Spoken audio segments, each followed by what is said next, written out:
Ito na naman, wala nang intro ang aking video. Hindi pala, ang aking voice over.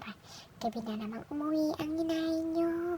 Siyempre, ganyan talaga ang artista. Busy, maraming project. Pero di bale, maliwanag naman dito. Wala namang aagaw sa aking kagandahan. So, ayan, dahil busy ang inay nyo, gabi nang umuwi. Sasamahan nyo ako habang makarating tayo dun sa aking paroroonan. Pero hindi ko natatapusin ang video ko hanggang doon. Saglit lang naman para mayroon naman akong mai-upload. Para alam nyo naman kung saan ako galing. At ayun ang aking bahay. Sa tuktok ng bundok. So, bago ako makarating doon, siyempre marami pa tayong dadaanan. Paikot-ikot pa tayo dyan.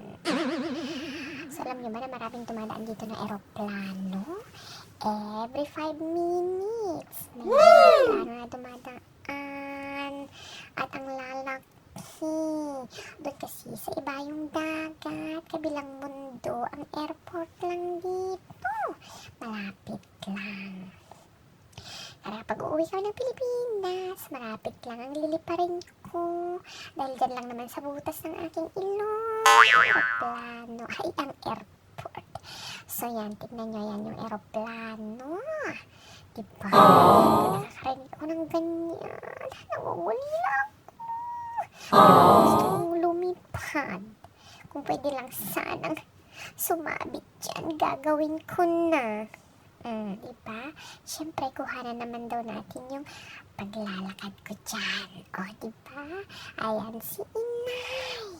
Siyempre, para-paraan lang yan. Ganyan talaga ang artista. Dito yung sinabi ko noon na maraming pusang gala. Ang gaganda kaya nila. O, ayan. Ayan na naman ang eroplano. May dumaan na naman. Yan. Grabe dito. Bye everyone. Yun na lang ang aking voice of